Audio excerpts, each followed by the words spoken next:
let's start then.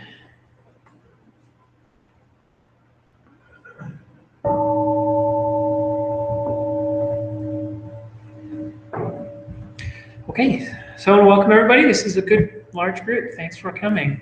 So I want to know, before I begin, what kind of background people have.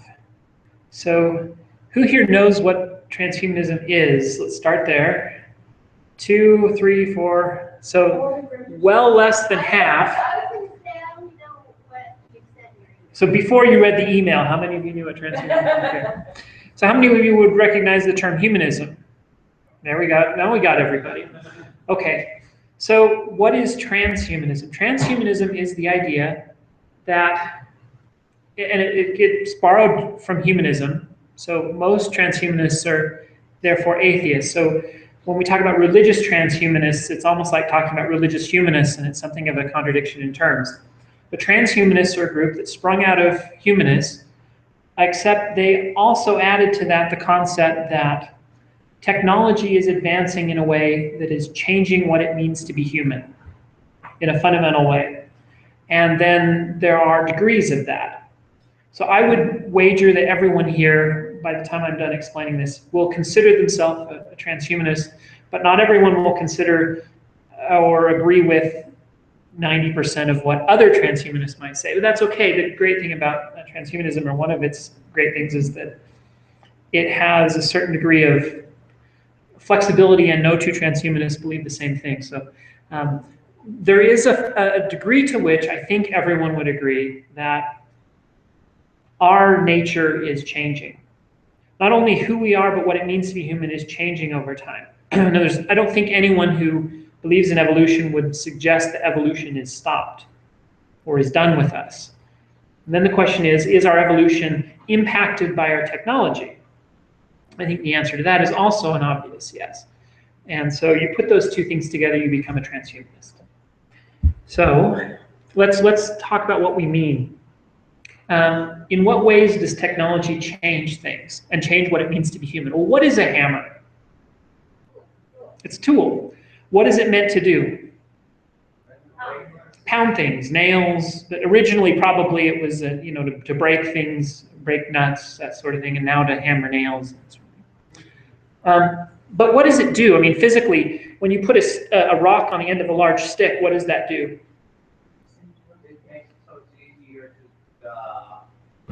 Hit things. It makes it easier to hit things, yes. Why, though? What does it do? It's a lever. So you're putting on the end of a lever something long, large, and heavy that you can hit things with. Your arm already is a lever. I mean, the reason your arm evolved like it did is to be a lever to hit things. What we've done by putting a stick on the end of it is we've increased the length of our lever. In other words, we've added something to our already naturally evolved tool set, namely our arm, and we've added this artificial thing that makes it stronger, able to do more damage, a better weapon in war, etc. And people who were smart enough to build these things outcompeted those who didn't, and we evolved larger brains to help us build larger tools, to help us smack people in the head harder, etc. So the tool and the ability to create the tool didn't just make us better at survival, because we can hit things. It also made us better at survival and impacted who is better at survival, those who can make tools, and changed how we evolved. So we evolved into the intelligent species we are today, partly to build these sorts of tools, to make a brain that was capable of building these sorts of tools, which means the tool impacted us and impacted our survival and impacted what we became and what we evolved to become. So if you start asking obvious questions, like now we have invented a computer, I'll get to that in a minute, what is that going to do to our evolutionary future? These are the sorts of questions that make the conversation of transhumanism interesting, and it's the sort of questions that they ask, because we're implying that our tools are going to impact our future evolution, just like our past tools impacted past evolution. So if we get some other examples, we have built shoes. Everyone I've noticed who walked in the door had shoes on. Some of you maybe didn't, but everyone I saw had shoes on. I have shoes on. Our feet actually have evolved to look and behave differently because we wear shoes. But what do shoes do? They change our ability to walk, run, and they allow us to walk on sharp things without getting hurt. In other words, it's the equivalent of having evolved a really thick soled foot, but we did it by a tool. And then our feet actually evolved to be less thick and solid because we rely on this tool to do it for us. And if you notice the example I've got on my slide, here's a tool that lets you walk up an Arctic snowy mountain by adding spikes to the bottom of your feet. The neat thing about those spikes is you can take them off when you're not walking up a mountain, so you don't accidentally skewer your dog or your best friend with these big, heavy spikes. So now we have a certain amount of flexibility in our tool set that if we had evolved spikes on the bottom of our feet, we wouldn't have had, because we can switch them out. We can put on dancing shoes, running shoes, and rock climbing shoes, and now mountaineering shoes. We also have, of course, glasses that are allowing me to see better than I otherwise could. So we've enhanced my eyesight with these physical glasses. And you'll notice coats and clothing lets us live in environments that humans could never have lived in without. We didn't evolve to live in the Arctic, but we can, but only if we wear these big, heavy coat things that are, again, a tool. So the point is our tools are impacting the experience of being human and our future of evolution. Language and the printing press are big deals, and they're relatively new, we think, evolutionarily speaking, but it's a magic. I get to say something, and I take an idea in my head and I pass it to you with a bunch of symbols. I convert the thought in my head to symbols. I pass the symbols across the air. They hit your ears, and your brain reconstructs a concept that hopefully is similar to mine. It's a miracle. It's almost telekinesis of some sort. And then we invent writing, and now what I can do is somebody 3000 BC can scribble on a wall. I can walk into that room, look at the wall, and a thought that person had is transmitted to me over time and space and distance, and our thoughts can be shared. This also creates a ratcheting technique, because now when someone invents something, they write it down, and it's much harder to lose that concept. So now we have almost a ratchet, right? Technology ratchets up and doesn't fall back, because we remember through generations and down generations what we've learned by writing it down. And then the printing press, of course, puts that on steroids. And then the internet gives everyone a printing press. And of course, those things all put this on steroids. And they've each fundamentally changed what it means to be human, because what our experience of being human is nothing like the Neanderthals or people 10,000 BC before the invention of writing. It's changed everything about how we live, how we interact, and how we go about our day. And those are the simple tools. And the tools turn into supercomputers, Wikipedia. Wikipedia functions almost as an extension to my memory. I've got a collective memory now, and there's certain things I just don't even try to remember. I look them up. I was teaching an AI class, and when I took the class, they made us memorize the algorithms and the formulas for the algorithms. When I taught the class, just a few years later, Wikipedia had hit and become big, and I said, I don't care if you memorize this formula. You're going to look it up when you decide to use it, right?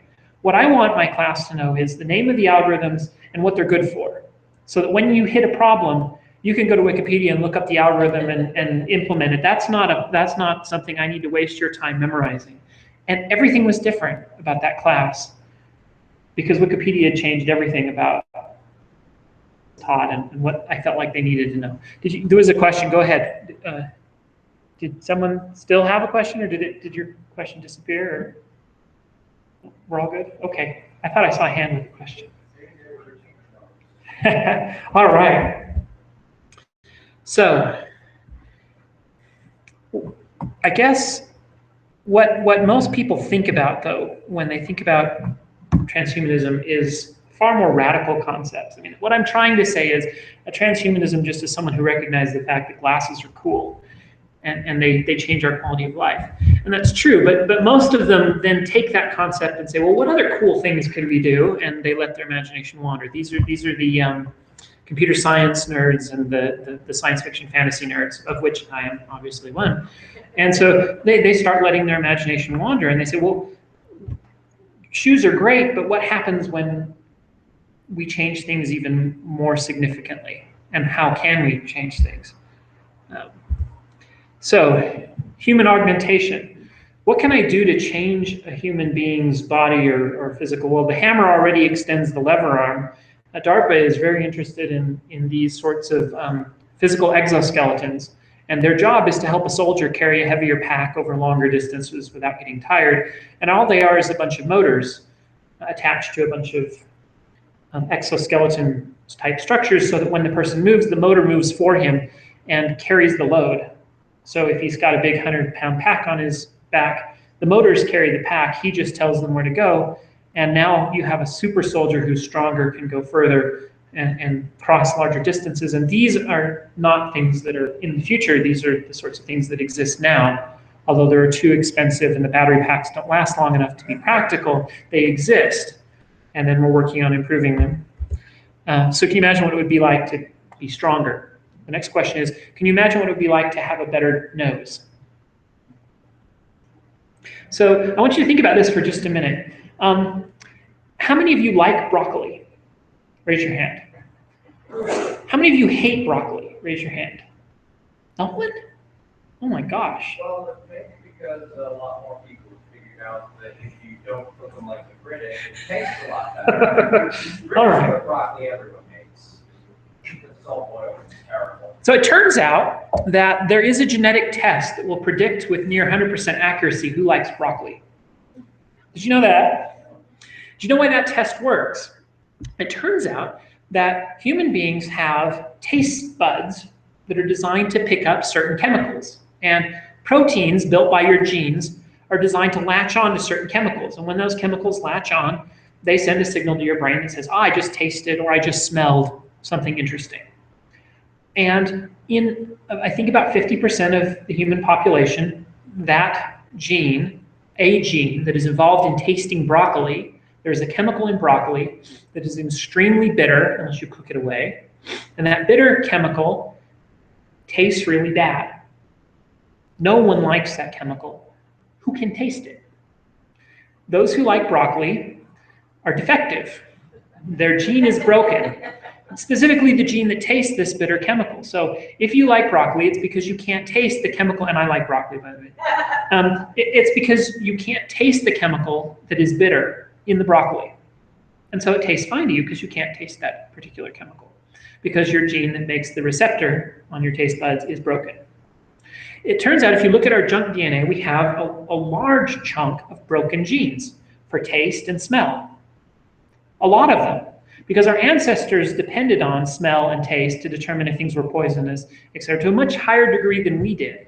And at some point, our ancestors stopped relying on that, and then a random mutation broke the gene, made it so we couldn't smell or taste a certain thing, and evolution no longer weeded those people out, and so a large part of our population can no longer see, smell, taste. A large chunk of chemicals that our ancestors could taste and smell. So almost everyone in this, well, everyone in this room can smell and taste a lot less well than our ancestors. So here's the question I have for you. If I could go in and maybe inject a virus that would splice your DNA in such a way that it would repair all of those genes so that you could smell like your ancestors could smell and taste like your ancestors could taste things that you've never imagined before because you've never tasted it before. But your brain is set up to process that information. It's just your taste buds aren't picking them up. If I could fix that for you, who would do it? I'm curious. 1, 2, 3, with no other side effects. I just let you taste and smell better than you've ever done in your life before. 1, 2, 3, 4. So not most of you, but some of you would actually do this thing. Yeah, so then who wouldn't? There's a bunch of undecideds. Who wouldn't do it? I don't know. You see, if it meant that I suddenly hated broccoli, I'm not sure, I want to do it. It's a reasonable, I'm not suggesting one answer is right and wrong, but I do want you to immediately notice that there were at least half of the group who would do it, half that wouldn't, and a bunch more that were undecided. But I mean, of the two that decided, it was about 50-50. That's pretty impressive. So there's a group of you who are willing to change yourself, if you could, to improve your ability to smell or taste, etc. This is not something that a certain percent of the population wouldn't do. Yes? As a side point, I have a friend who gave up smoking probably 20 years ago. And he said, all of a sudden I can smell and taste things so much better, and most of them don't smell or taste good. Okay, what she said is she had a friend who gave up smoking and suddenly he could smell and taste better than ever before, but he realized that a lot of things don't smell good. And maybe that's not a good thing to be able to smell. So now what if I could take it a step further? Up till now I've talked about repairing genes that your ancestors had but that are just broken. I mean, I'm fixing things that are broken in you, and I asked how many of you would want to be fixed. What if I could actually give you a gene for smelling something that your ancestors never had? Now how many of you would do it? Depends on what it was, but there's a couple hands that just got raised. I mean, that's a much more complicated question, because this bloodhound can smell. Have you ever watched a bloodhound chase somebody and follow them through the forest and find them? I mean, have you ever watched that happen? It's insane. I have no idea how they do this. They perceive the world in a way completely different than I do, and I've always wanted to know what it would be like to be able to follow somebody 8 hours ago and walk down the exact path that they went and follow them to their, I mean, what would the world be like if you experienced the world that way? Well, I don't know, but I would really, personally, I would like to find out. I don't know if I'd want to stay that way, but it would be really cool to try it out and just see what it was like. Okay, so the way we see the world, we tend to think that if I see something blue, it's because it's really blue. But I want you to think about this for a minute. You have a nice blue shirt.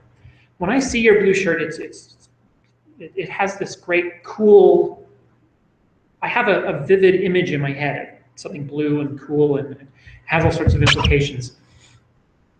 But I want you to think about what happens in my perception of blue. Light of a certain wavelength bounces from our lights off of your shirt and into my eyes. And then a certain receptor in my eye fires. We have 3 different ones, one for red, one for green, and one for blue. When I see your shirt, the blue one fires. And when it fires, it sends a signal down into my brain. And my brain says, aha, blue. But the experience of blue happens completely in my head. It's the result of a certain neuron firing. And the way it appears to me in my mind has nothing to do with the physical nature of blue light. It's a construct of my brain, which is kind of weird. And the reason you see the colors you see and don't see the colors you don't, and the reason you see them the way you do, is partly because of how your brain is wired, but it's also partly because of how your eye is wired, with 3 different receptors: red, green, and blue. And if you're colorblind, one of those doesn't work. And that's why you don't see colors the way other people see colors. So if you were colorblind and I told you I could fix it by turning on a gene, how many would do it? What if I told you I could give you a 4th color receptor? Now how many would do it? Now you can see ultraviolet. Who wants to see ultraviolet? Now what happens when you mix ultraviolet with blue? No, when I mix green and blue, what color do I get?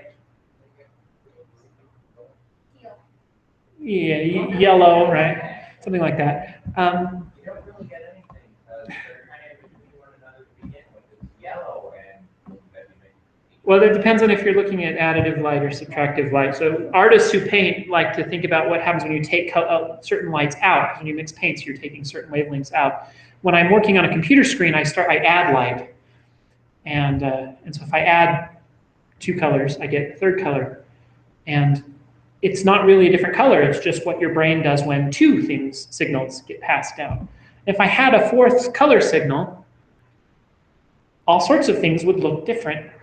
We know that bees see the world differently. So do hummingbirds, because there's certain colors they can see and we can't. Essentially, we're colorblind. We are colorblind. The question is, would any of you like to fix that? Okay. Yeah, I think you're getting the idea, but here's a fun one. Sharks have these little dots under their nose. You see those? That lets them sense electromagnetic fields. That has nothing to do with fixing your smell, fixing your sight. Now I'm talking about adding a whole other sense. Who would like to be able to sense electromagnetic field lines? I don't even know what that would be like. Do you know what that would be? I don't either, but wouldn't it be cool to find out? Yes. And this is something I really have to ask now. You're reminding me of a story about Ronald Reagan. When he was growing up, he just had atrocious eyesight, and when he picked up his mother's glasses for the first time, it completely blew his mind away. He saw things that he didn't even knew existed before, like trees having leaves. He didn't know they had leaves, but it also, for the rest of his life, he had a significant amount of difficulty recognizing people by face, because as he was growing up, it had never been something that he used before. So even if we could beam into somebody these new senses, would we understand them? So the question is, when you're given a new sense, will your brain know how to process it if it's grown up without it? Yeah, or would we just be like Ronald Reagan and won't even really know what our own children look like? And the answer is probably not, to one degree or another. We have done this for people who are blind, who have suddenly gotten their eyesight back. And they never process sight as much as other people because parts of their brain that were normally would have been set aside for sight have rewired themselves to be used to help other senses. That's why blind people hear better, et cetera, et cetera. They will actually rewire part of their brain to take over and do other jobs. And then if you give them back their sight, they never see as well. But they do see. They just don't process it quite as well. And so the answer, I think, is a little of both. And then I think a hardcore transhumanist would say, yes, but someday I'm going to rewire my brain too. And then, they're going to go down this rabbit hole as deeply as they can. But if you just plug in a new sense, you're right, you're going to have problems. But not a lot. It turns out one of the neat things you can do is you can take somebody who's blind, you can give him a camera on his head, mounted on his head, and you can translate what the camera sees into pressure on little pads on the person's back. And the brain will actually rewire, if you scan him in an MRI, parts of the brain that were originally wired for vision will start lighting up. And the pads on his back, the physical sensors for touch on his back are being wired to the vision centers of his brain, all on its own. And he'll start to see. And what he sees almost certainly looks something like what we see, because we can tell that his vision centers are lighting up, but it's coming from his back. So the brain does weird things for us, and it gives us some of these things almost for free. There was a monkey who had no ability to see red. And we took the human gene for, it was just, red, green, blue. I think he had green and blue. Red had evolved in a later ancestor since we'd split from this particular primate. And so we took the red gene from humans, spliced it into this particular monkey's DNA, from birth though, but still. And what we wanted to know is, had the brain evolved differently to process red? Right? Because now there's another signal the brain had evolved to process this extra signal. Or had it just, once the input's there, the brain takes care of it. That's what we wanted to know. So we wired red, we put the red DNA gene into this monkey's genome, spliced it in. The monkey was born, and then they started showing it, red versus green versus blue buttons, and it can clearly see red. And what that looks like to the monkey is hard to say, but the monkey can differentiate between all three colors. Well, all three colors plus all the combinations. And it starts to see like we do. So if I could take the gene for seeing ultraviolet from a bee, splice it into a human embryo from birth, I don't know what would happen if you did it later in life, but from birth, presumably, he's going to grow up seeing colors that you and I have never imagined. And is that going to make his life better or worse? I mean, TVs are going to look dumb because they'll be missing one of the colors, right? We'd need to make new cameras to pick up these extra colors. All right. So I like to tinker. This is a sonar, and I snapped this sonar to my head based on the idea of this blind person who could start to see from this thing on his back. So I took my sonar in my head and I plugged it into a vibrator onto my side, a little motor that I stole from a PlayStation control that had broken. And when the sonar was further away, it vibrated slowly. When it was closer, it started vibrating faster. And I wandered around my house with a blindfold on and this sonar on my head, and pretty soon I could sort of see out of my. And so it took about a couple hours, but I played with this thing for a couple hours. So soon I could see. So this is my own personal weirdness, but I'm one of the few people who can see with sonar because I built this thing. No, I need the machine, obviously. Without the machine, I can't do it. But there are people who can click, blind people who can click, and they've developed the ability to use sonar with clicks. Can you show me sometime? Oh yeah, I'll bring it here sometime. If anyone wants. All right. If anyone wants to play with my machine, you're welcome to. Okay, so now the question is, I'm going to jump into philosophy for just a minute. So, by the way, the first half of this talk, the goal is for the first half of the talk, I'm going to introduce transhumanism to you. And then the second half of the talk, I'm going to introduce those who consider transhumanism a religion, or who don't consider religion, but it is for them. And we'll talk about its religious implications. So that's kind of the goal of the class. All right. So this guy who looks really funny and has nice long hair, kind of looks a little bit like me, maybe, I don't know. But that's Chalmers. I'm nowhere near that. I hope he doesn't listen to this. Okay, David Chalmers. He's a famous philosopher. He's published a lot of very well, highly cited, influential papers. And one of them was about what he called the extended mind. And really what he did is he asked the question, what part of you is you and what part of you isn't you? Which seems like an obvious question, unless some of you are into Buddhism. How many of you just think Buddhism is cool? I'm just curious. Okay, so of that group, the question of the self is a big deal, right? So what Chalmers is essentially asking is, well, where is the self? Where is the boundary between the self and the other? And his conclusion is the boundary is fuzzy and doesn't really exist. And he's coming at this from a Western perspective, but I think every Buddhist would recognize, oh yeah, well, I could have told you that without wasting so much time. But the way he comes about it, I think, is interesting and is worth talking about. So here's the question. Is my finger part of me? Why? Because you can move it around whenever you want. Because I can move it when I want. Why else? It's connected to me. Kind of more or less permanently, right? Why else? Sorry, what? Very good. It's one of my sense organs. So my perception of the outside world comes through my finger. Those are good reasons, and I think he mentions all of them. He may mention some more, but it doesn't matter. Those are good reasons. Now, I take a carving knife and I chop my finger off, which I didn't show as a picture because I didn't want to gross you out. Now I hold up the finger and I ask the question, is this finger you? It was. Is it still you? Yeah, well, can it be reattached? So I take it to the doctor and he sews it back on. And now let's say I don't get the sense of feeling back, but it gets permanently reattached. And I can move it again because he attaches the ligaments. Is it part of me? Yes, but lesser so. Yes, but lesser so? Remember we said one of the reasons was it was permanently attached, but I just took it off and put it back on. Was it still part of you? Okay, so what if I can't reattach it, but the guy gives me an artificial finger? Thus the picture of the man with the prosthetic arm. Is the prosthetic arm part of him or is it external to him? It depends. Depends. Why? Well, it depends on his degree of control over it. What causes that degree of control? Is there his own natural energy of his body, or is it electricity? In that case, it would run out, and that would be considered less or so.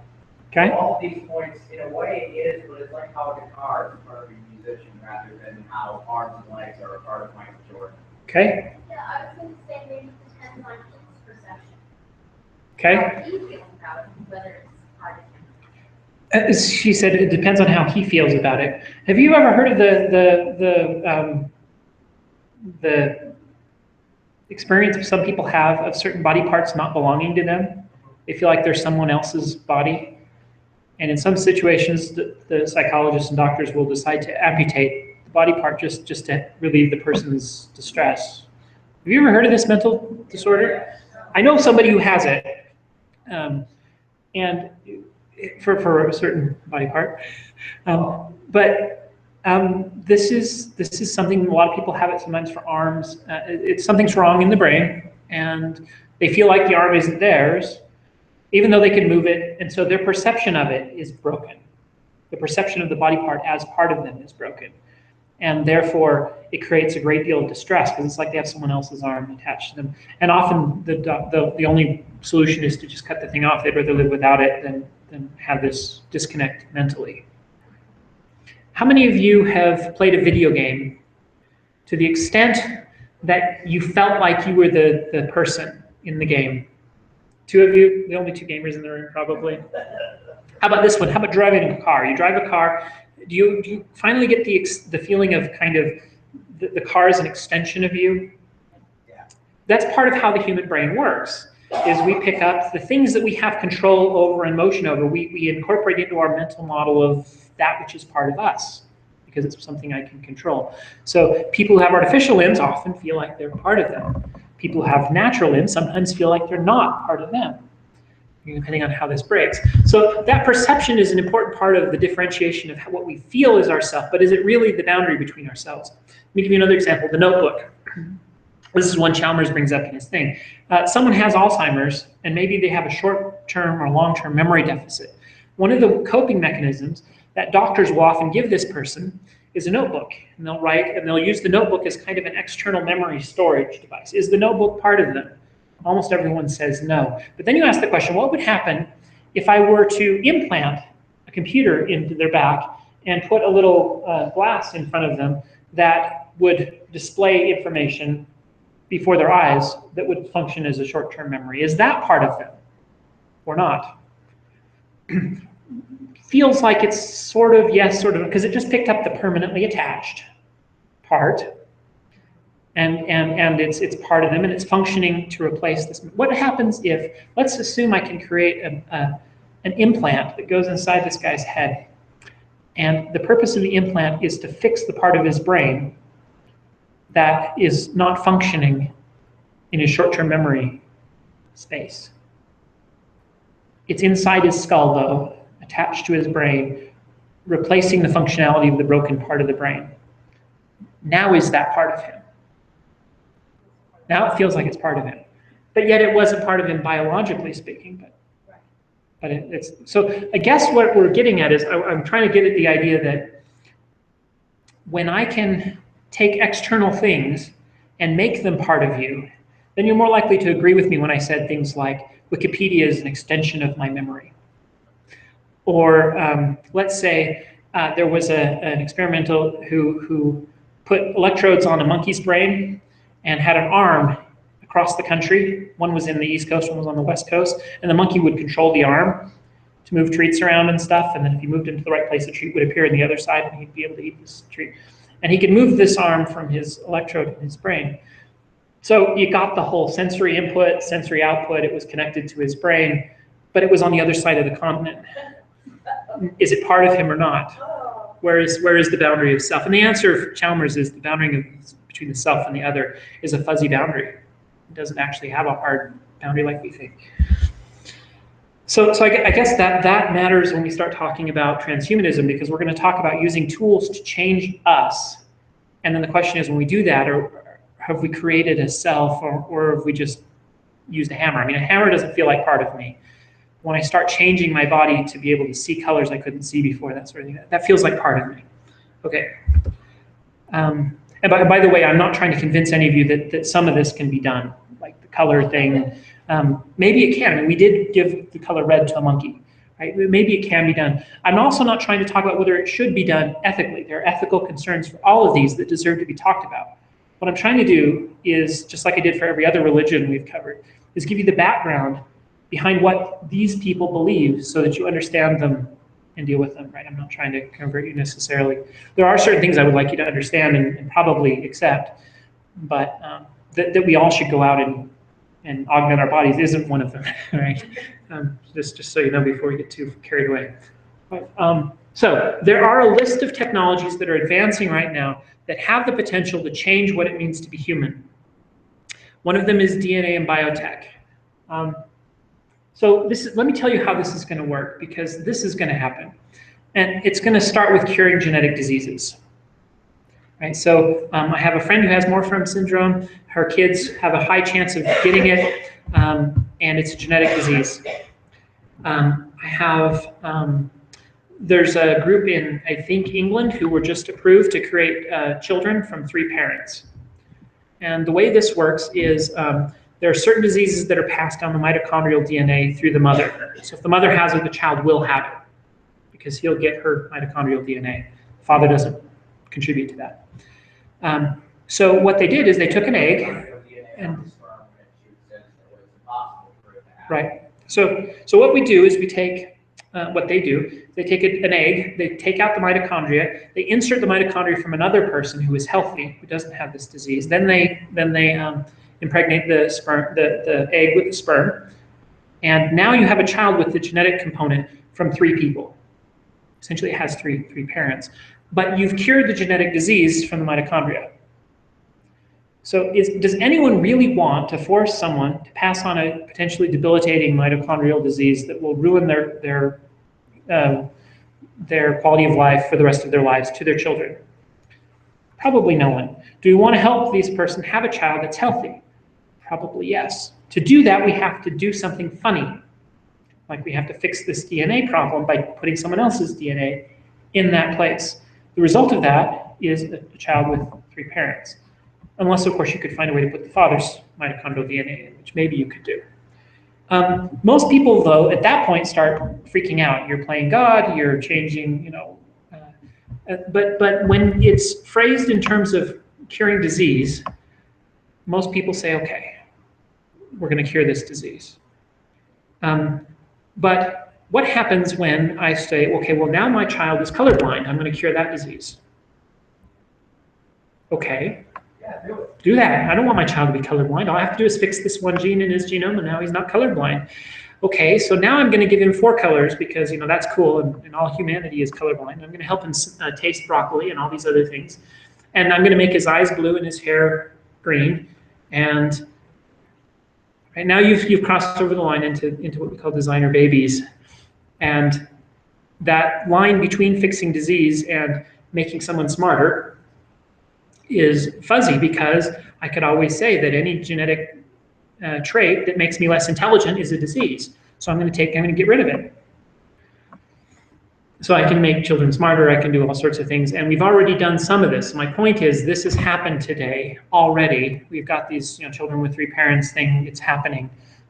And we're going to have to think long and hard about what we want to do with this. One futurist explained it this way. He said, very soon humanity is going to have to figure out what it wants to be because biological evolution is dead. Because we can choose, instead of randomly mutating our genes, we can choose what our future generations' genes are going to be. We can do that now. The question is, do we want to? And somebody somewhere is going to want to. So that would obviously radically change what it means to be human as soon as we start doing that, right? Which we've already started. There's also this Aubrey de Grey. He's this really great, colorful guy. How many of you have seen him before on the Discovery Channel or something? Anyone? No one has seen Aubrey de Grey? Oh my gosh, you've missed out on half of the joys of life. This guy is crazy nuts, and he's so much fun to watch. I love him to death. I've only met him once, but it was really fun. I love this guy. He's great. He's enthusiastic, but he's also, out there. But he's out there in one of those ways where it's just really hard to argue with him. He says, look, aging is a disease. We grow old. It's a disease. Why are we managing the symptoms? Why don't we find a cure for aging? So he goes around and he champions curing aging. And he wants funding so he can go out and cure aging. And he's got all sorts of reasonable sounding ways he might go about doing it, from studies in rats where they doubled the rat's lifespan by changing 2 genes to several medical experiments. The usual comeback is humanity is not a rat. I mean, we have a much longer life expectancy than a rat, probably because those same genes have already been tweaked in us. That's how we extended our lifespan. But that doesn't mean there isn't some gene you could tweak that would double your lifespan. If you could double your lifespan, and not double it by just being old longer, but by being young longer, who would do it? That's one there's no doubt, I'm doing that one, right? So, Well, this is something that, how in the Lord of the Rings, when you go back and... I love every question that starts, how in the Lord of the Rings? So, sorry, go ahead. In the Lord of the Rings, Bilbo Baggins gets a magic ring, and it allows him to keep his for like 70 years or something, and he's 111 years old, and it's slowly starting to drive him totally crazy. He doesn't feel like he's a thing of flesh and blood. He feels the Holy Spirit raining out from him, all that good stuff. Wouldn't that happen to people once they live that long? Would it drive them crazy? So here's the question he asked. He says, remember in the Lord of the Rings how the One Ring extended Bilbo's and Frodo's lifespan, and it drove them nuts? Do we really want to do that? No, if it drives me nuts, no, obviously not, right? But if it doesn't, then obviously I do. But what is it inevitable that it would? I mean, the One Ring was this horrible thingy that was soaked in evil that also extended your lifespan. I mean, it's also a novel. I mean, that's an important point. This is a book.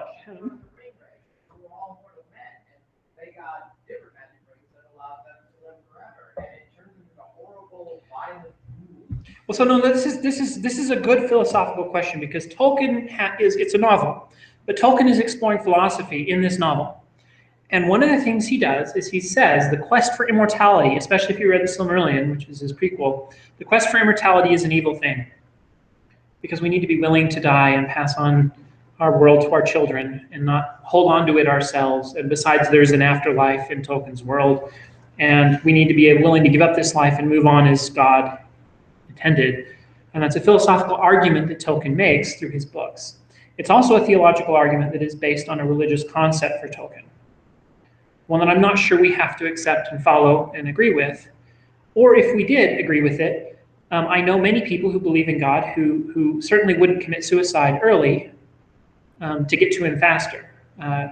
If there's a medical technique that extends your life, not using it would be akin to suicide. And I don't think there's necessarily any assumption that we all would go crazy if we lived longer. Now, it depends on how long we live. We might get tired of living after a couple thousand, 100,000 years or something, but I certainly wouldn't get tired of it. I've got a lot of stuff I'd like to do after a couple hundred years. So the point is, curing aging, we're going through the technologies, but we could change our DNA, we could change the DNA of our kids, we might be able to live longer. These are things that if we could do them, they would change what it means to be human, and there are people working on it and talking about it and caring about it. And obviously, this is going to have a religious implication for religious transhumanists in a minute. Yeah. Well, you're talking about individual things. But society-wise, you slow down all kinds of terrible society. You go, you bring about change, you try to eliminate it. A tyrant, who was for that. So the question is, would radical life extension have negative impacts on society because tyrants would live longer? There is a concept that science evolves one dead scientist at a time. And let's not forget overpopulation. There's lots of other concerns. Like Indra Gandhi's So, great-granddaughter forcefully sterilizing tens of thousands of people. yeah, so there are concerns. Again, at this point, I'm not trying to convince you that this is right. I'm just trying to show you what's out there. So the other is what's called nanotechnology. Nanotechnology. This is the other promised technology that's going to obviously change the world and make us all immortal and gods. You know, this is where the religious transhumanists are headed. So these are the technologies that do this. This is a picture of an actual biological machine, a ribosome that moves things along. It's a transportation technique within the cell. The point is, if we can make machines out of molecular-sized things, what could we do? So, I don't know who has heard of Eric Drexler, but he's a kind of a famous originator of nanotechnology. Who's the name of the guy? Feynman. Richard Feynman wrote a paper, which is the seminal paper in nanotechnology called "There's Plenty of Room at the Bottom," where he essentially said building things bigger takes more stuff. We can only build things so big, but you can make things small for a long time and make them smaller and smaller, and there's advantages to making things smaller, and the entire computer revolution is based on that concept. Big, smaller and smaller transistors. What Eric Drexler says is, well, what happens when I make a machine that can self-replicate, that can build things at a molecular level and that can then self-replicate. Well, then I have one of them, but it builds another. Now I have two. And those two build another. Now I have four. Those four build another. Now I have 8. And we'll talk about the power of exponentials in a minute, but exponentially increasing things do crazy things very quickly, because after 30 times I get a billion. And after 30 more of those, I get a billion. And pretty soon I've made a lot of these things. And then what happens if I tell them to take one molecule at a time? And a lot of people have kind of done the simulation physics of this. You seem to be able to take a molecule, move it, stick it where you want it, and let it go, and build any molecule you want, one molecule at a time. And what happens when I take this stuff and I build an engine part out of carbon atoms, one placed in a crystal structure, one atom at a time, with billions of these things?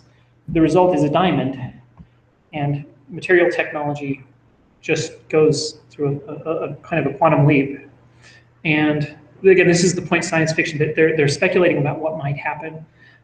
You could also have these things wandering around in your bloodstream, killing cancer cells, repairing your DNA, and making you immortal, etc.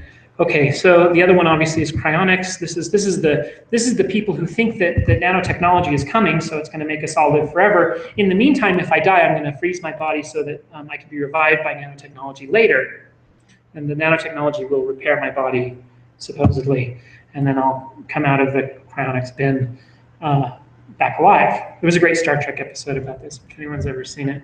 I've got to make Star Trek references if I do this stuff. If you don't watch Star Trek, ignore me. But if you do, remember that episode where they actually found this guy who was frozen and brought him back, and it actually worked for him? And, okay, cryonics. Robotics, for obvious reasons, is an important addition to this. And then you have artificial intelligence to power robotics. And I know I skipped, I guess I shouldn't short shift robotics.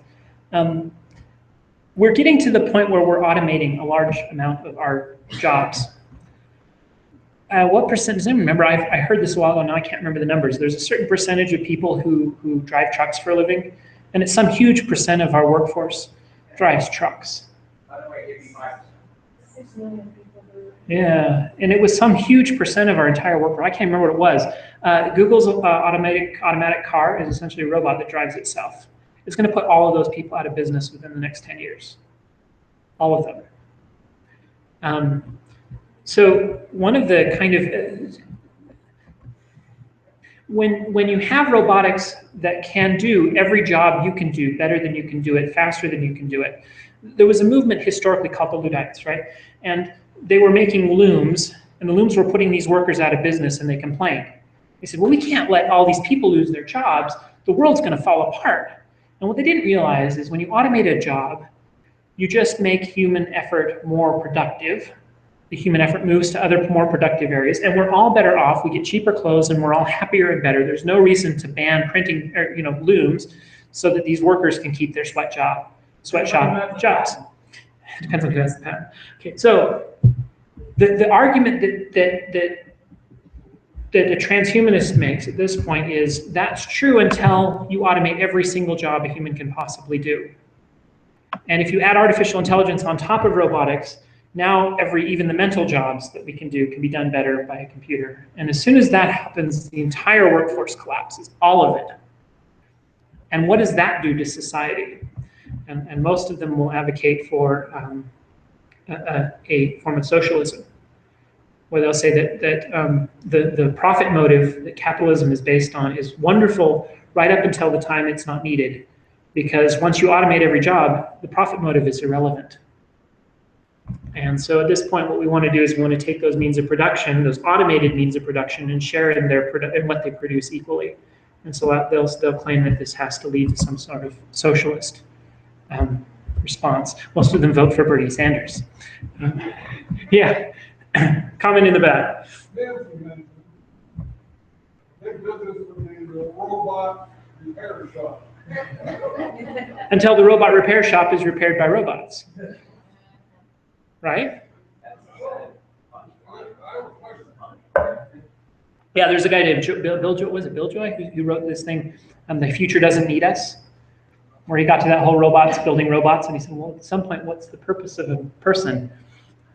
Yeah. One other point. I don't know if it's funny or not. The whole business, when you go about separate, doesn't seem to involve concept of creativity. So the point was that There's no creativity. Robots generally, once you do their, at this point involved, creativity. so Concept, the whole thing of creativity.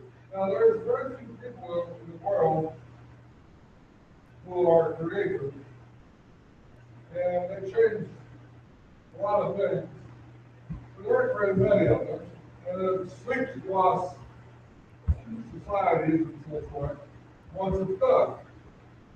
But there's very few such people. There's very few mathematicians or whatever in the whole world compared to the population.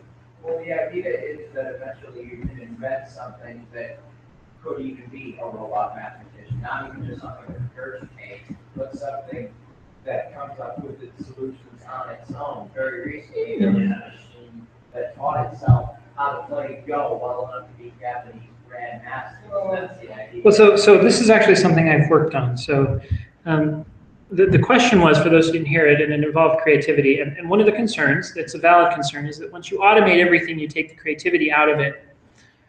And then what's the point of living, almost, you know? Well, first of all, we wouldn't automate anything that the computer can't do better than us, and that includes creativity. So if it's not a better artist, we're going to have human artists until it's a better artist.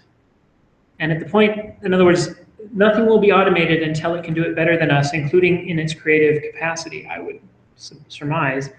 And my degree was in artificial intelligence. It's how I got interested in this whole question, was from this particular angle. And I wanted to know what creativity was, where it comes from, and more important, could a computer have it? And my conclusion is our current computers aren't very creative because they're bad.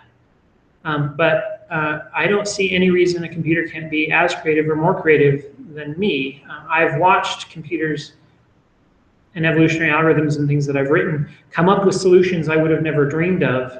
I gave it the problem, it found the solution, and it was a solution I wouldn't have come up with. It was more creative in that space than I was.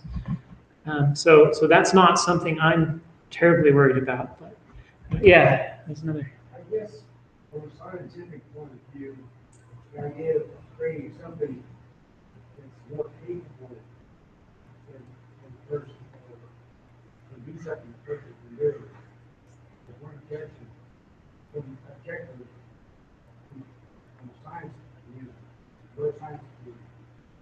But in the world out there, business community is looking for how to do it cheaper and more productively. They don't really care that a human being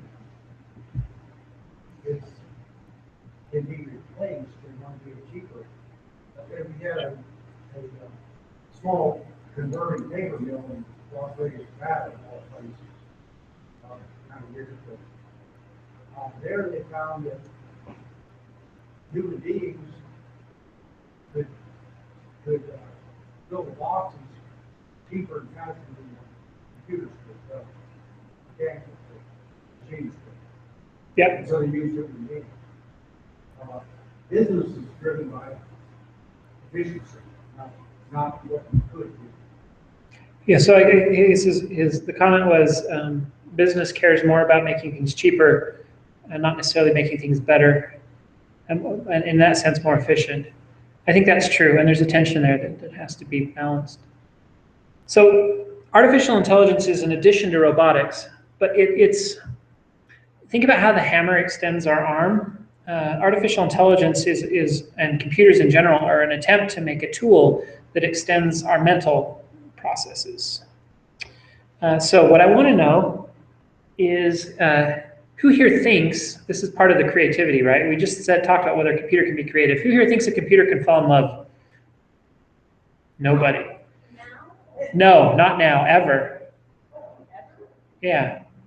Well, whenever I start talking about this stuff, I have to talk about ever. Because I'm not setting any timetables. I'm talking about what might happen. And I think it's useful, not just because we want to understand transhumanists who think about this and think it's possible, but because we need to think ahead about what might be coming so that we can address the ethical concerns which are coming from the audiences. You're bringing up these ethical concerns. That's exactly why this matters. And we want to address the ethical concerns before it happens. So yes, when I do this, I'm always asking about ever, right? Is it possible for a computer to fall in love? Who thinks so? Ever? Now a few more hands went up. Who thinks it's not possible? Now a couple hands went up. And the rest, I assume, are not sure. Okay, let me ask another question. Because I'm in a Unitarian congregation, maybe you won't be too embarrassed, feel free not to answer, but who here thinks that we have a supernatural soul? I don't know what it means, but who here thinks we have one? There were a couple hands, that's fine. Maybe, who doesn't know? Okay. Who here has seen the movie Bicentennial Man? It's about a computer fault. If anyone hasn't seen this movie, you need to see this movie. Sort of Robin Williams, the man's hilarious, but it's about this question: can a robot fall in love? Who here's seen the movie Her? A couple more. That's a newer one. It's full of lots of profanity and swearing and sex. And if you're offended by that, don't watch Her. But if you're not, Her addresses this question also in very interesting ways. So let me ask a question this way.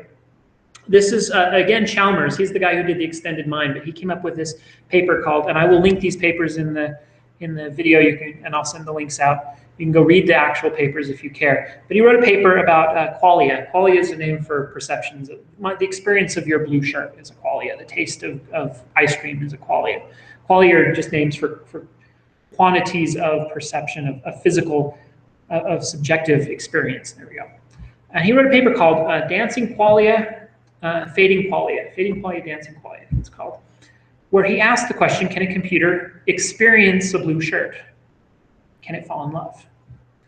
And he said, well, our brain is made up of neurons. And then he asked the question, what happens if one of your neurons breaks? Well, neurons have inputs, they have outputs. And what happens if I can build a device that's an artificial neuron? One. And what happens if in your mind one neuron dies and I replace it with my artificial neuron? Can you still fall in love? Yes. So now I start replacing more. Now I take one of your neurons out and put another one of my artificial ones in. Now you have two artificial ones and billions of regular ones. Can you still fall in love? Yes.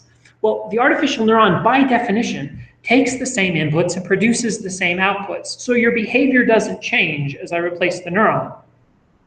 So he proposes that I slowly replace one neuron at a time, all of your neurons. And at the end, I ask you, do you fall in love? And what is your answer going to be? Yes, because we know that the inputs and the outputs to the neurons are the same. That's the definition of an artificial neuron.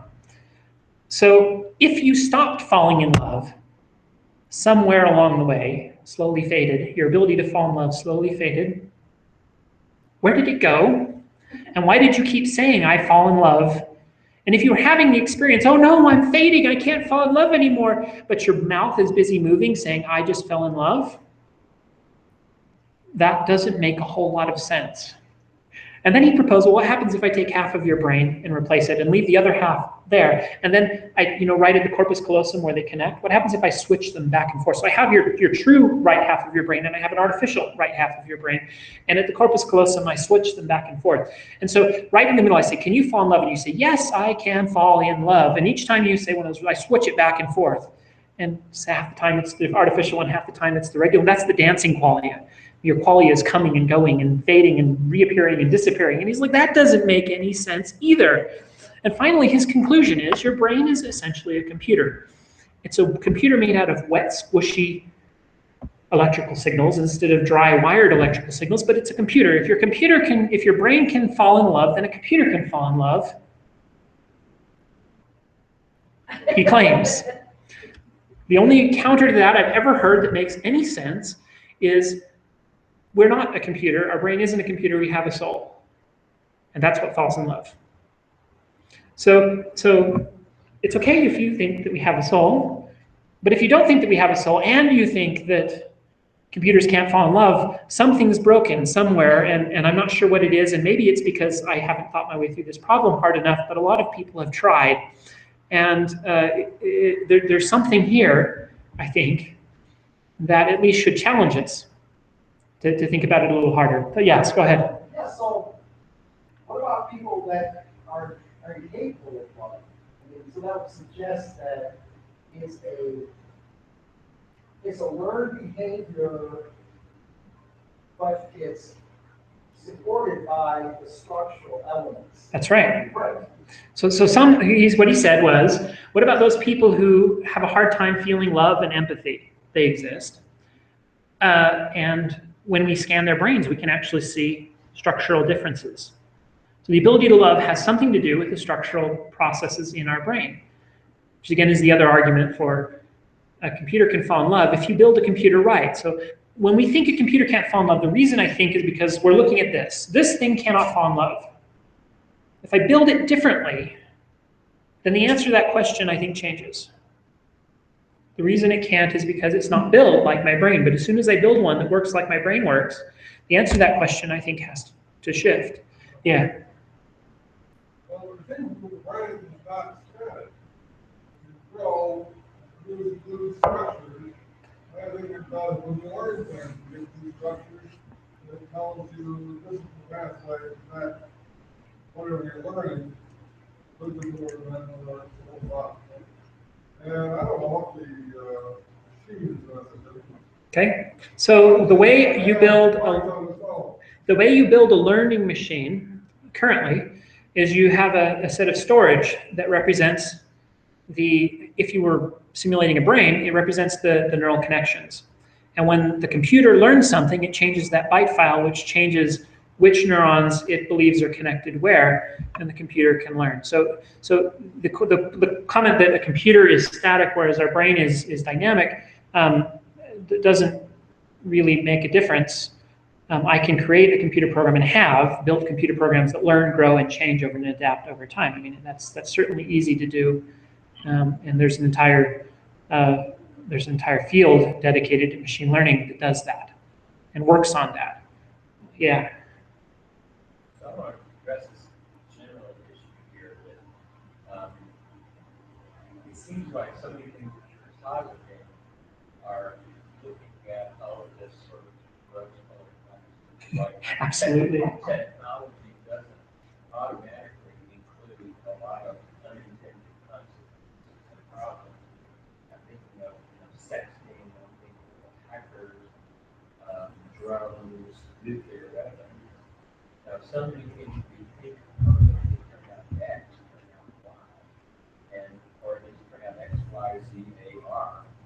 So it seems like that would have to be built into the computer, that you can't really do all of this without getting a lot of stuff in. So the question was about unintended consequences and the horror show this could turn into very quickly, which I think I haven't addressed yet. But there's no doubt. The stuff we're talking about is worth talking about partly because it could go very, very, very, very, very wrong very fast. Artificial intelligence, there's how many different disaster movies based on the idea that artificial intelligence we created and then it decides it doesn't need us and kills us all. That's a standard artificial intelligence movie trope. That's just one of them. If I talk about biotech, I can create diseases that could make nuclear weapons look like a child's toy. Nanotech could make nuclear weapons look like a child's toy if I turned them into a weapon. So we are going to talk about the potential to destroy ourselves with this technology because it's going to be relevant. It's going to be highly relevant when we start talking about religious transhumanism, especially. But there's no doubt that we're talking about something that could make your lives infinitely better and it could be a horror show. Every one of these technologies have the potential to kill us all. And if you're not afraid, you should be. I am. That doesn't mean, though, that I think banning them is the right solution either, because what that does is it drives them underground. Someone develops them underground, and then they're less likely to produce the good outcome versus the bad outcome. But you're right. We're dealing with technologies that could destroy something. And Bill Joy's article, "Why the Future Doesn't Need Us," is about that topic. And he goes through every one of these technologies and says, I think these are inevitable as a technologist. I'm not going to talk about when, but some point this stuff is going to happen. And when it does, it's going to kill us all. And his conclusion is we need to make sure it never happens. So we need to stop all research in artificial intelligence right now, and we need to, right? And I just don't think that works. But that if we ignore the potential to kill ourselves, we're doing ourselves a disservice, because this could have horrible consequences.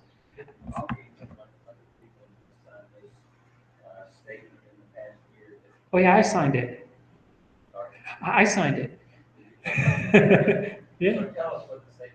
Well, so there were a couple ones, and we may be talking about a different one, but there was one petition sent to the US president and to a bunch of people around the world, signed by a bunch of famous scientists, and then sent out to us peon scientists for our endorsement. And I signed it, and it essentially said we shouldn't ban artificial intelligence, but we should prevent offensive and military artificial intelligence should be something we refuse to do. But that was the one I signed. Hawking is known for making other statements about how we need to stop artificial intelligence research before it kills us all. Yeah, we got some high-going fans. All right. Sorry, it was getting warm, so we tried to take it with fans.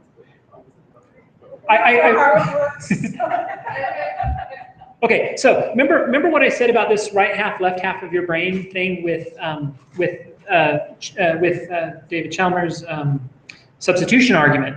This is an artificial hippocampus.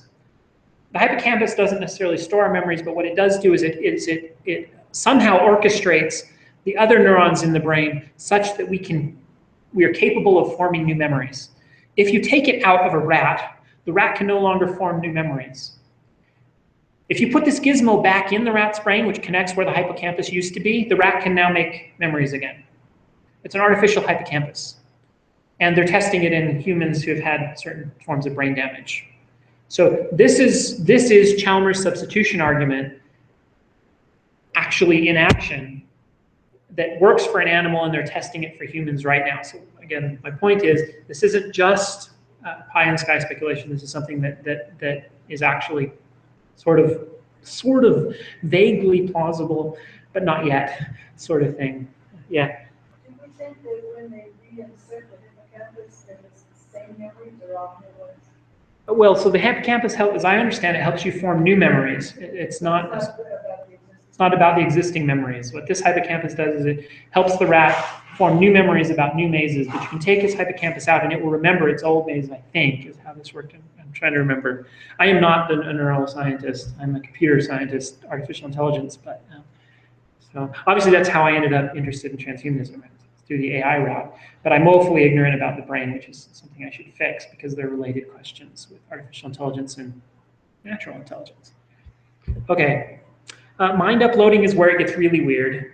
This is not one I'm going to make a stand on, but this is where they head with this, which is if the brain is just a computer, and I can take a program running on one computer and put it in another computer, then I could, in theory, take every neuron in your brain, scan which other neurons it's connected to, what the strength of those connections are, upload that into a computer program which simulates those connections, and you would now exist inside of a computer, and it would still be you, goes this argument. This has to do with the idea of what is the self, right? Would it still be you, or would it be a copy of you, and is there a difference? And they call this mind uploading. This is going to play a role, again, with religious transhumanism, because we've just created ourselves a concept of a soul and an afterlife. Okay, all right. Now, when will this happen? That's the next question, which I haven't addressed on purpose up till now. I've just said maybe one day these things might happen, maybe not. Some of them might happen, some others might not. Some of them are certain to happen, some of them are going to maybe happen, some of them won't happen. I don't know which are which.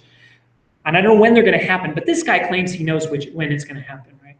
And he calls it the singularity. And I love his little sign, the singularity. It looks like one of those, the end is coming, except for him, it's this has been called the rapture of the nerds, otherwise known as the singularity. And it's a idea borrowed from physics, where you cross the threshold of a black hole and you can't see on the other side. He calls it the singularity because it's the idea that technological change will happen so quickly that we can't predict it or deal with it. It'll just crash on us. And he calls that moment, that threshold, the singularity. And he predicts when it will happen using trends. He tracks trends. He's also a very famous inventor. He invented something that helps blind people read. He made musical keyboards that Stevie Wonder uses, and he uses his reading device. Essentially, it's an OCR scanner that then reads it to the blind person. And the way he created his inventions, I'll get to you in just a second. The way he created his inventions is he predicted when technology would be fast enough to do what he wanted to do. He knew how much computation he needed to do OCR. He essentially understood the problem, optical character recognition. So he wanted to help blind people read. Again, this is like the second coming. You know, the blind will see, the deaf will hear, the blind will see. He wanted to help the blind read. And he knew what it would take to do that. He knew it would take so many years to develop, and he knew what the technology would be like when it was developed. So by tracking the trends in technology, he was able to predict when to start on his problem such that when he finished, the computers could do it. And it worked perfectly. His prediction was right on, and he created this ability to read. That's because computers have been very easy to track through Moore's law what their future capability will do. But he just carries that right on. He's just going to keep going. And once you do that for a little while, you get to really nonsensical answers really quickly. And I'll let me get to Nick, and then we'll come back to him. His name is Raymond Kurzweil. And just so you know, Google hired him as their director of future research. So this guy, who is a transhumanist and is the father of the singularitarianisms, is in charge of the biggest AI company on the planet's future directions and research. So he's not an idiot. He's also wrong, but he's not an idiot. So he wrote a book. This is it. The Singularity is Near. I'm sure I got these things on. You notice I've actually paid attention to this book. I've got it marked. And he wrote this in, I believe, 95. And it's full of, no, maybe it's 2005. Maybe I'm off by a decade. I'll have to look. Yeah, 2005. Okay, so he wrote this in 2005. And he, among other things, predicted Google Glass. This is before Google hired him.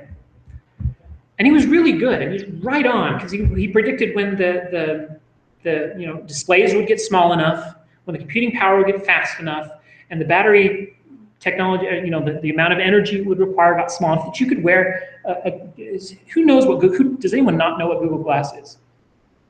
Okay, good. So Google Glass, he predicted not only when the technology would be ready, but then he predicted that as soon as it would become ready, we'd all use it. So his predictions are that we would all be wearing Google Glass today because it would be just so cool, we'd all want one. And of course, who has actually seen somebody with an actual working Google Glass? Right, and so he's really good at predicting when computing technology will hit while computing technology is tracking Moore's law. He gets a little weird when he assumes that's going to continue forever, and when he assumes that we're all going to adopt technology rapidly. And he came up with that prediction by looking at adoption trends. And what he showed was that humans adopted new technologies faster. And he put that on an exponential trend too. He assumed we're going to adopt them faster and faster, and that's going to exponentially drop, and it didn't. And he's way off. I mean, he's only 10 years out from his book, and his predictions are falling right and left. They're just nowhere near accurate. And it's because he's misapplied the adoption rate, the useful rate of some of these technologies, but he's also missed some of the technologies he thought were going to continue exponentially didn't. Computing technology has tracked Moore's law, and it's about to drop off, by the way, because it's about to hit the quantum limits. But these other technologies he thought were going to continue exponentially, like gene sequencing rates, like the ability to build smaller and smaller robots. He thought we'd have nanobots very soon, and we haven't yet. And I think he didn't predict that till 2030, so he's got a little bit of time. But they just didn't happen. Some of those things he thought were exponential weren't. But he has all sorts of data tracking these exponential rates. And I want to wrap your head around exponential, what it means, what it really means for something to be exponential. If I put 1 grain of rice, how many of you have seen this whole chessboard grain of rice thing before? Yeah, if I put 1 grain of rice on 1 in the first square, 2 in the next, 4 in the next, 8, 16, 32, by the 30th square, I've got 1 billion on that square. I've got 2 billion on the next one, and by the 60th square, I've got 1 billion. Exponentials really catch up to you quickly because that's enough wheat to cover India, like 5 feet deep or something like that. It's like, maybe it's 1 feet, I can't remember. But it's some insanely nonsense. You could, if you laid them end to end, you could go from here to Alpha Centauri and back 4 times with that many grains of rice or of wheat. So exponentials are big, big numbers, right? That's a big number. And so when you start plotting exponential curves for computing growth, really strange things happen really quickly. For example, that small exponential curve at the bottom doesn't seem too impressive. About the year 2000, it about equals an insect brain. This is the computing power of the world's fastest supercomputer at that moment in time. But you know, by about 2040, the computer can do what every human brain on the planet can do. Or it could literally simulate every human brain. If you uploaded every human to a computer, you could run it on that one computer by 2040. So if the only question for the future of computing, it doesn't matter the rate, none of that stuff matters. All that matters is exponential or linear. If it's exponential, the world is gonna fall apart, and it'll be nothing like you've ever seen in about 40 years. It'll be completely different than what it is today. The world will be changed forever if it's exponential. If it's not exponential, a lot of businesses that survive on selling you a new gadget that's exponentially better than the last gadget every 2 years are going to go under.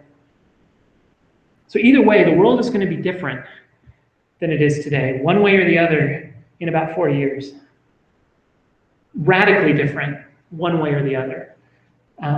It turns out that you can't shrink transistors past the quantum limit, and that you're going to hit that in about 5 years, 5 to 10. So what happens then? And Kurzweil isn't completely stupid. I mean, he knows that. So his argument is this: the exponential growth of technology hasn't just been about transistor size. It's gone through several paradigm shifts where you've changed the medium from one thing to another. And he says, once we get to the end of transistors and they hit the quantum, we'll do quantum computing or something else neat, and it'll just continue. But I don't know how it'll continue, but it'll continue. And there's no way to predict whether he's right or wrong. We know he's wrong about adoption rates. We know he's wrong about Google Glass and some of these other things. We don't know if he's right or wrong about that. I'm guessing he's wrong. But I do know that on about 20 watts of power, I can run all the intelligence of your brain in something about this big around if I build a computer differently. So we're nowhere near that. So there is room. You can't build the same kind of computers we've been building. You're going to have to shift to something completely different if you want progress to continue. So anyway, this is his argument. Then if you really push him, he says, look, evolution itself is an exponential algorithm, and it's been going exponentially since the dawn of time, since the Big Bang. This is his argument. And he does that by taking he asks a bunch of scientists, what are the list of kind of seminal moments in history of the universe? And they list them. And then he plots them on a curve and they end up exponential. He says, look, there's more earth-shattering things happening recently than there were happening previously, because the entire universe is on this big exponential curve. It's been going for billions of years. It's going to keep going for billions of years. It's not going to stop. This is his argument. But if you understand the power of an exponential, if it doesn't stop, you have any idea what that means very quickly for what the world is going to be like. It's going to be completely different. Now, I think the problem with this argument, I think he's wrong. And I think what we're dealing with is what I call presentism, which is we list more important events exponentially relative to how close they are to us, because those are the ones we know about. And so I think what he's dealing with is how we list our events. And there's an exponential trend in how we list them, not in the rate at which evolution has been going for the last several billion years. But this is obviously an ongoing debate among lots of people, and I'm not on Kurzweil's side in this particular part of this debate, but he's not an idiot. And he is in charge of Google's future research directions, the largest AI company on the planet, and he believes this. So you ought to at least know about it, I think. Yeah, go ahead, Nick. Oh, no, it's the same thing about perception. Like, how do we know when this is about our perception? Yeah, it's about our perception, I think. Okay. Let's quit for a break, and I've got about a half hour left of stuff, but let's take about a 5-minute break. Do we have treats? Yeah. Out in the We have coffee Excellent. So let's take a break and we'll be back in about 5 minutes, and I'll do life elsewhere, what that means, and religious transhumanism in just another half hour, and we'll be ready to go home. It's very interesting.